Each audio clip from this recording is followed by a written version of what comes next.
Isaiah chapter 2, 21. 21 verse 2.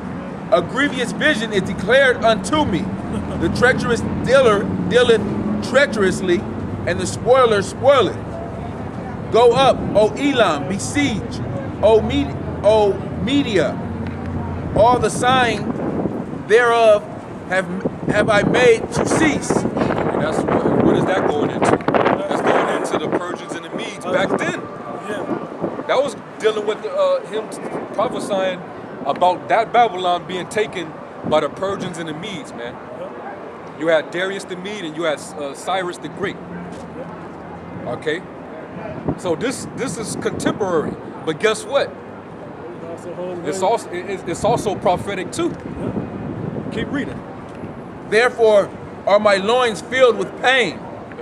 Pangs have taken hold upon me, and the pangs of a woman that travaileth. I have bowed down at the hearing of it. I was dismayed at the seeing of it. Jump down to 7. Verse 7. And he saw a chariot with a couple of horsemen, a chariot of asses and a chariot of camels, and he hearkened diligently with much heed. Go ahead. And he cried, a lion, my Lord, I stand continually upon the watchtower in the daytime, and I am set in my ward whole nights. So he's basically giving the alert that, hey, this place is getting ready to get taken down, man. I see from afar, I see the Persians and the Medes coming on horses, on camels, on chariots. They're coming down to take the place, man. And we're being captive. You know what I'm saying? That means that we're going to get it affects us too because we're captive under the Babylonians, right? So that's what he's referring to. But keep going, because this has prophetic significance to it. Because even though he was prophesying of that Babylon contemporarily, it was going to be a significance to prophecy dealing with the future. By the way, we're the watchmen 24 hours a day. We're on the news. We're putting up videos prophesying about this in particular, this Babylon the Great being taken down in this time. Yep. Verse 9. And behold, here cometh a chariot of men with a couple of horsemen. Yep. And he answered and said, Babylon is fallen, and all the graven images of her gods he hath broken unto the ground. Yeah, so what Babylon is he prophesying about here? He's talking both about that Babylon and the future Babylon, the same Babylon that later on down the line that John the Revelator was going to be prophesying about.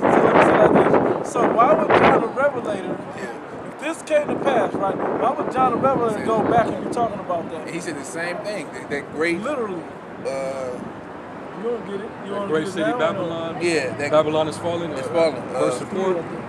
Revelation 18 and 4. 4, right?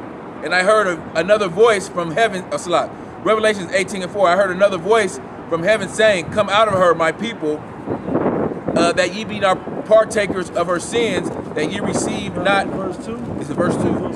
It's fallen. Fallen, yeah, that great city. Okay, Yeah. And he cried mightily with a strong voice, saying, Babylon, the great is fallen and become a habitation. Babylon the Great. So he's talking about a different Babylon. Yeah. It's a difference. Go ahead. Is fallen and is become the habitations of devils, and the hold of every foul spirit, and the cage of every unclean and hateful bird. Desert creatures. Yeah. Which the same thing was prophesied in Isaiah 13 would happen to that same Babylon. Yep. That after the smoke goes up for a long time, only thing that's going to be left is deserted creatures and fowls of the air. So they were prophesying contemporarily, but also prophetically, going back then. Okay. Straight up, man.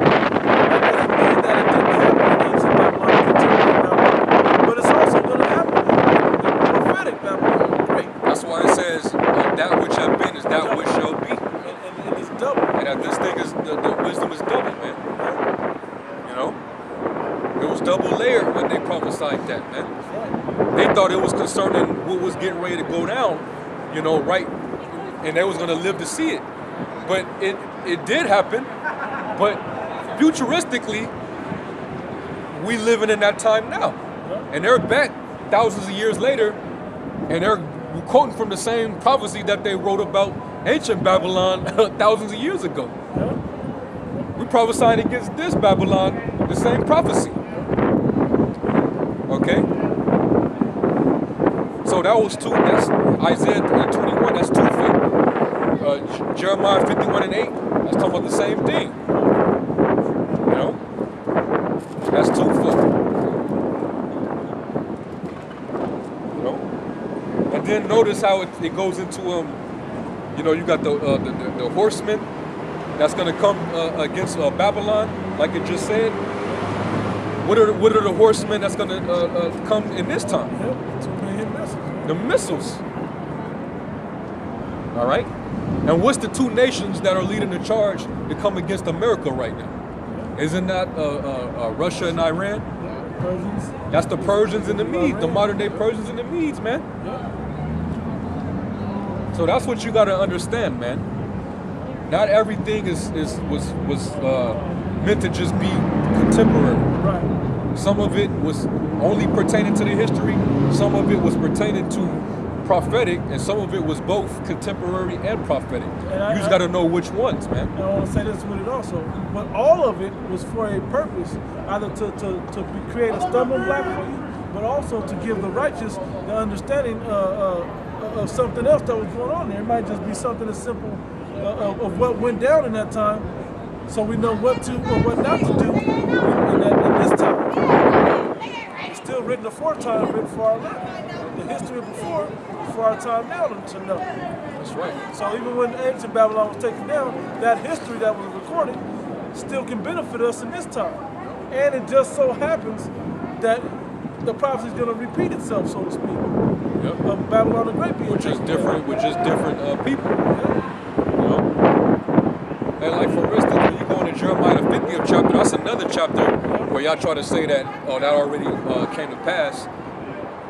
A lot of that did already was fulfilled. I was talking about when the king of Assyria, it starts with an S. I forget his name, King Sennacherib or something like that. When he was coming to take down Babylon, okay, and you read about that. That was actually happening back then. But it was, but what was being said in that same chapter was still talking about the future.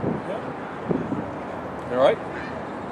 When you read about the different men in the history and those prophecies, that was dealing with the contemporary part of what they were saying.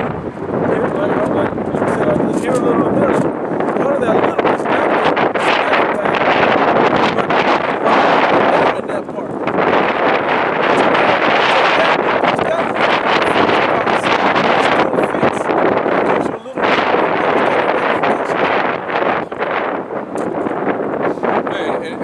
Let's get a New Testament example real quick. Matthew 24th chapter.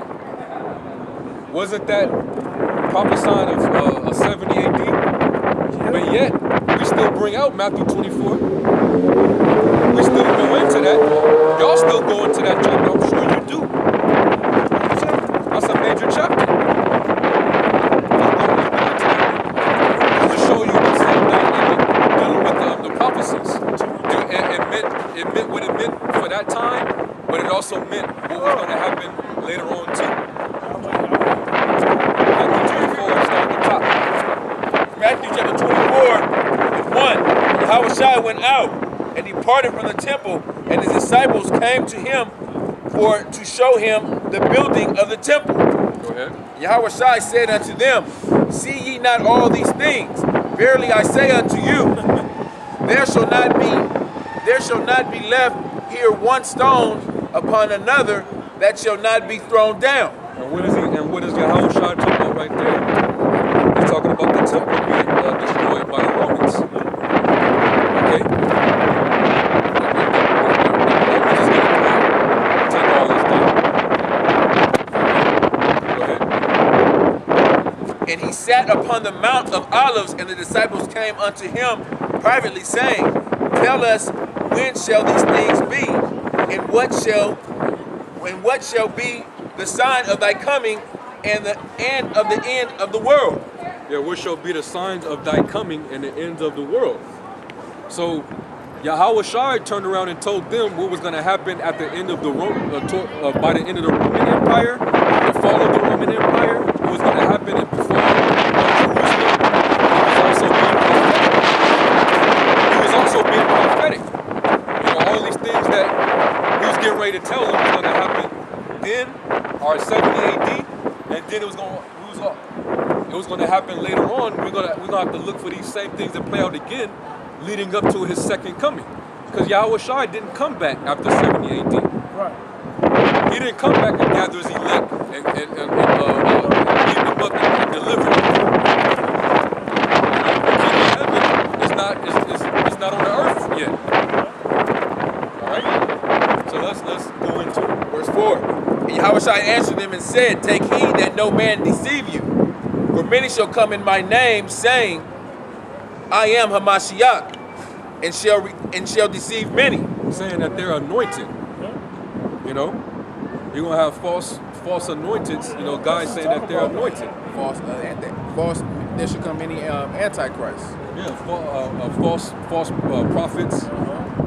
And you had even during the time of when Apostle Paul was on the scene, you had a false prophet that went by the name of Bar Jesus. And that guy was he was a damn sorcerer. You know, and he was deceiving people. All right, go ahead, Verse 6. And ye shall hear of wars and rumors of wars. You shall hear of wars and rumors of wars. You know, so back then they had, you know, rumors of wars because back then the Roman armies were being scattered thin. You know, the armies was conquering everything, right? But then you had many battles, you know, between those barbarian tribes that was fighting with the Roman armies back then. You know, North Africa, you had men rising up and forming armies to fight against the Romans. You know, there was a lot of battles that was taking place during the reign of all those different Roman Caesars.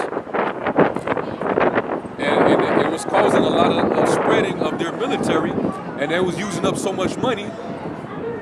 You know, because they had to, in order for you to keep funding your military, it takes money. Mm-hmm. That's how ancient Rome was starting to fall. Because you gotta feed your people. They spread them thin. Yeah. You know, You gotta feed them. Ammunition costs, yeah. building weapons or whatever, that all costs. And Rome was the biggest empire at the time. It was the strongest. That was the strongest at that time. That was the strongest kingdom of all kingdoms. It bypassed ancient Babylon, Persians and the Medes, and the Greeks. Absorbed into the Roman Empire. That's how strong they were. They had so many enemies that they had to keep spreading their military and fight to keep their empire going. You know, spread their democracy just like America.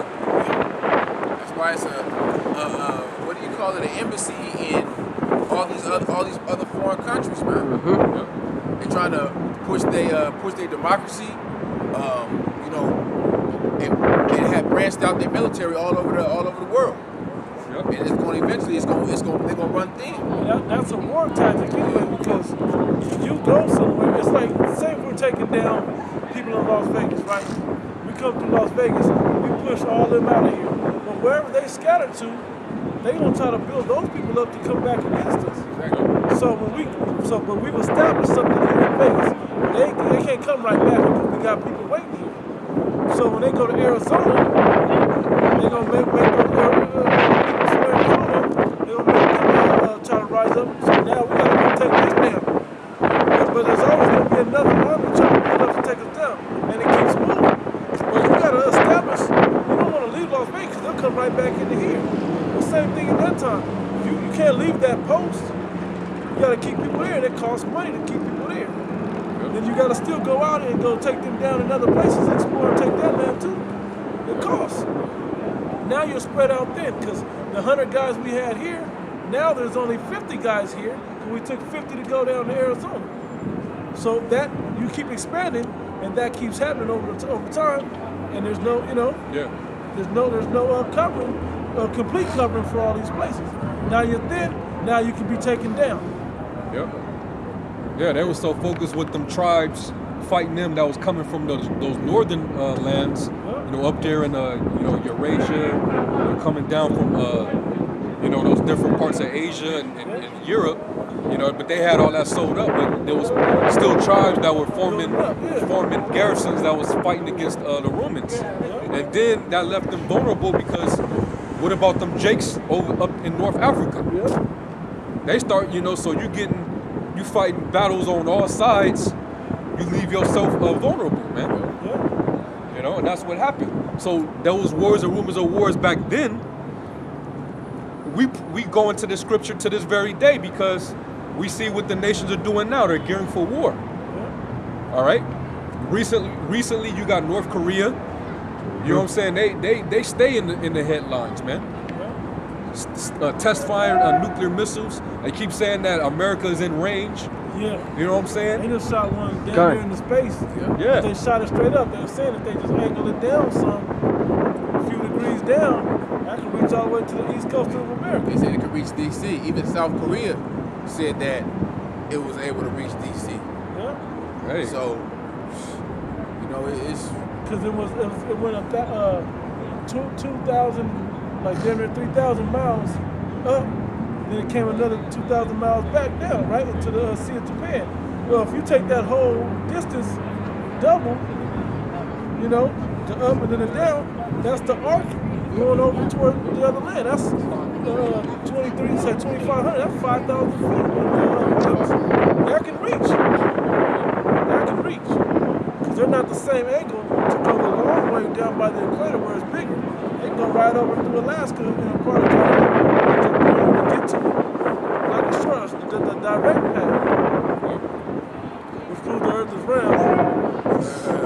Anyway. Yeah, and Trump is, he wants to go to a nuclear war with them, man. And Russia's trying to be diplomatic about it, but eventually Russia is going to turn against America, which they already are opposing forces. They already are enemies. Russia. I was just going to say, so I don't mean to cut you off. No, it's, basically, it's going to get to a point where, they're going to have no choice. That's what I was going to say. Russia just wants to make sure that everybody in the world knows I'm going by the book. I'm doing this the right way. That's them that keep crossing the line. Yeah, exactly. And notice how Russia is prophesied, Gog and Magog is prophesied to be a guard unto all those same exact nations that America is trying to go over there and destabilize. Every nation that America is trying to take down and destabilize, Russia has some type of influence or some type of settings in that particular land. Syria is one of them. Even though Syria is not part of, when you go in Ezekiel 38 about the company of nations that he got to be a guard unto, but Persia is, which is Iran, right? Ethiopia is one, Libya is another one, and those are the same lands that America wants to go into. Because those are major positions on the world chessboard, so to speak. Yeah. Those are major. That spot. Those will be major positions during the Battle of Armageddon too. Yeah.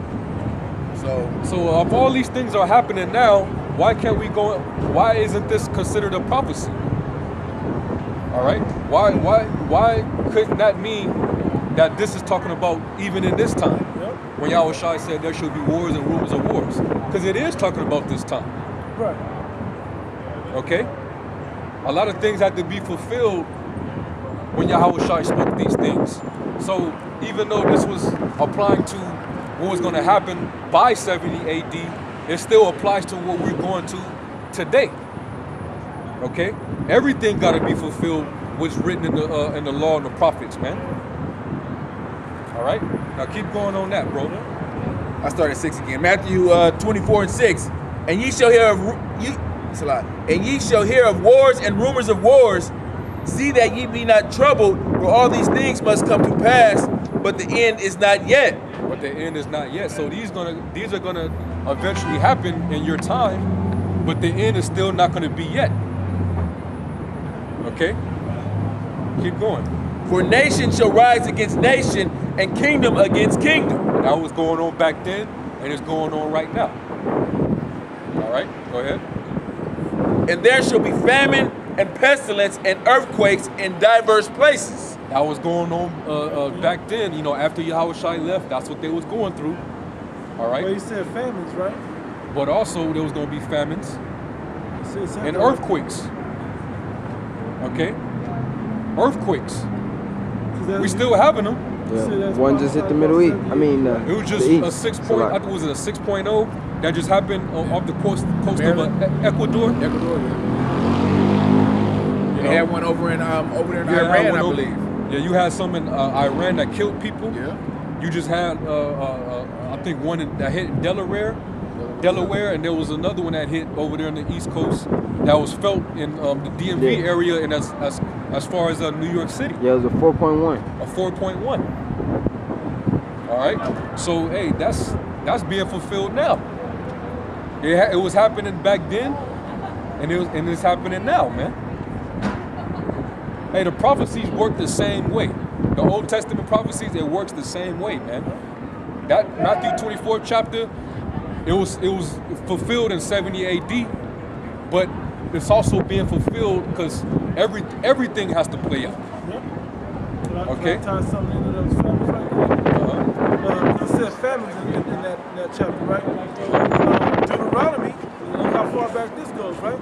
Deuteronomy 28:53. And thou shalt eat the fruit of thine own body, the flesh of thy sons and of thy daughters, which the Lord thy power have given thee, in the siege and in the straitness, wherewith thy enemies shall distress thee. That happened in 70 AD.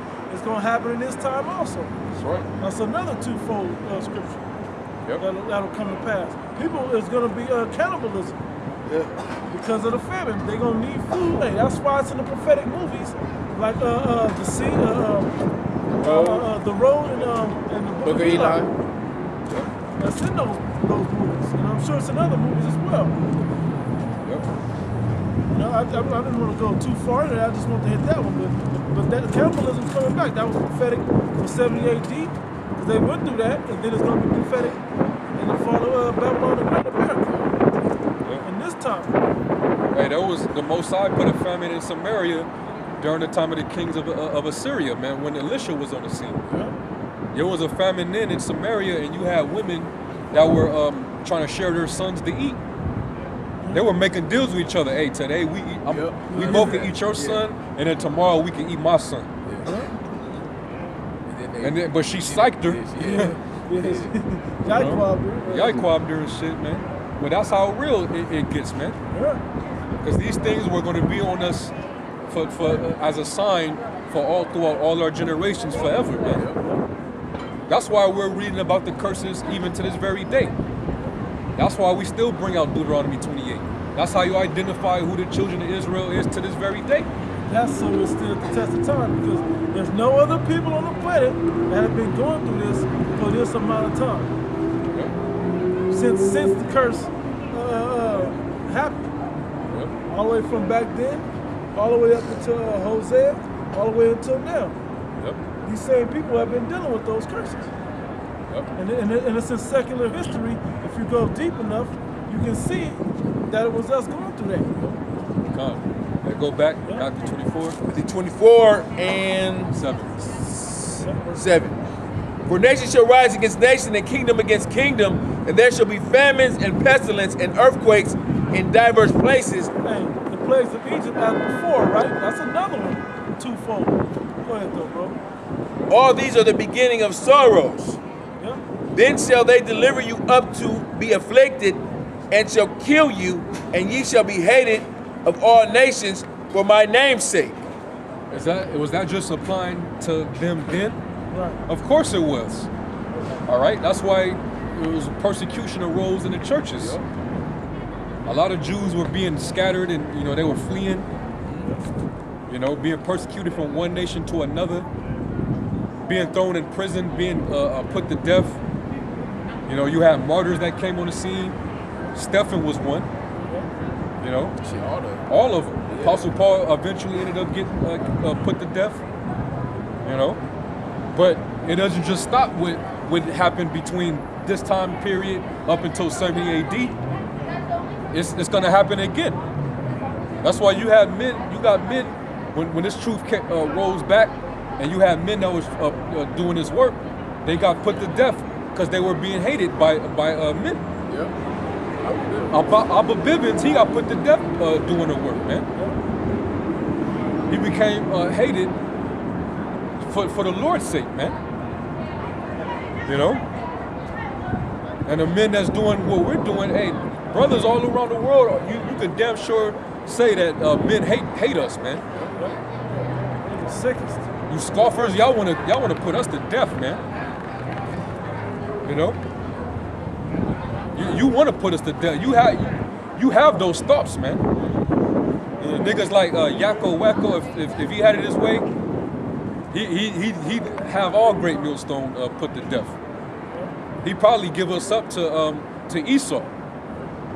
You got a lot of spies that's giving intel to the FBI,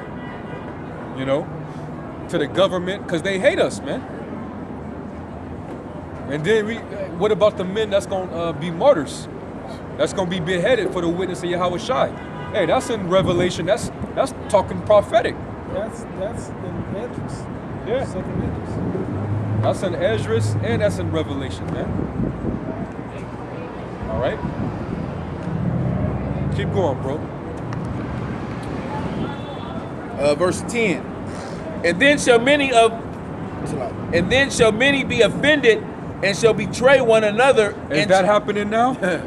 Isn't guys getting offended? They stumbling on things and they turning their backs. They becoming turncoats and apostates away from the faith, changing up doctrines, slandering brothers. What denomination are you? We're not a sect. We just a nationality. We just preach the Bible. Oh, because I seen the tribes of Israel. Yeah. My church believes in the 12 tribes of Israel. Yeah, they threw up the whole Bible. That's who these people are. All right? Hey. Negroes, Latinos, and Native Americans, we the Israelites. Ethiopians are one of the lost tribes. Well, some of them, not all of them. Not Some all of of them. Some of them. them. Hey man, God bless you guys. All right, now. Read that again. And then shall many be offended and shall betray one another and shall hate one another. And that's what's going on now. That's why you have that Avenger movement, which kind of died down. There's just a few of them niggas left. But it was a time when that wave was big. You had a lot of niggas coming on the comment boards, not only just talking shit, but they trying to get brothers' private information, trying to get brothers fired, trying to get their businesses shut down. You had men actually sent niggas in the world to go and sucker punch brothers in the faith, man, doing the work. So You think the Lord don't see that? yeah, man.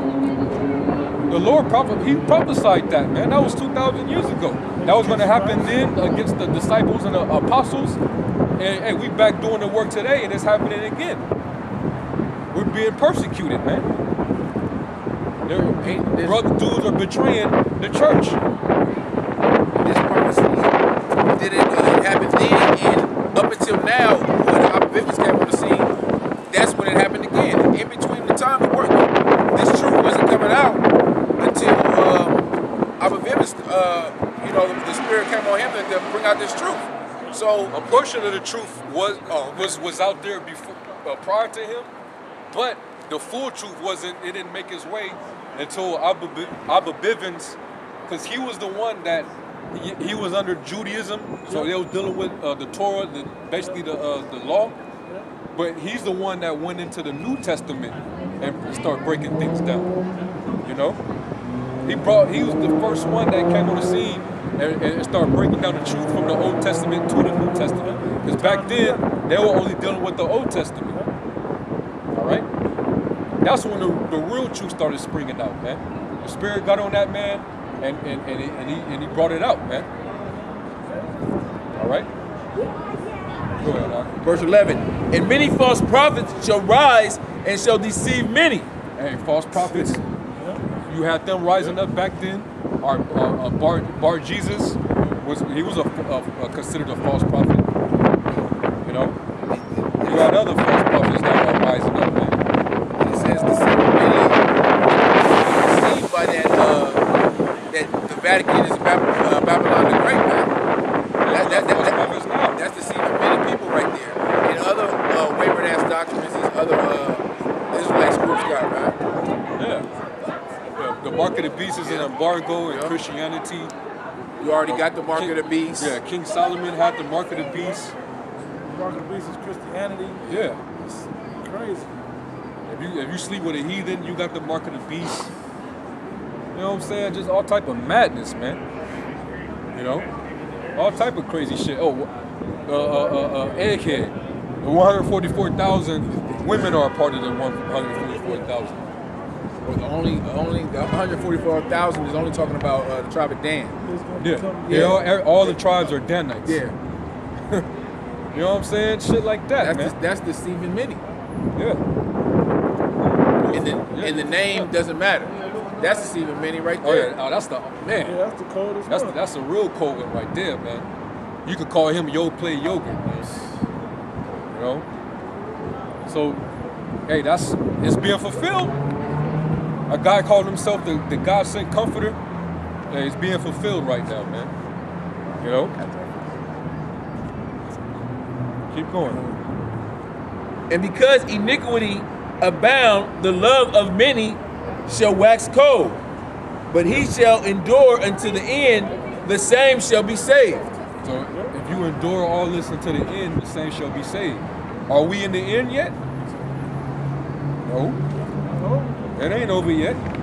We still got to stand in our lots in these last days. Okay, that generation that was back then, all that had to be, that generation had to see all those things be fulfilled and then the end. But really that generation is back today. And now we're approaching the end. Okay?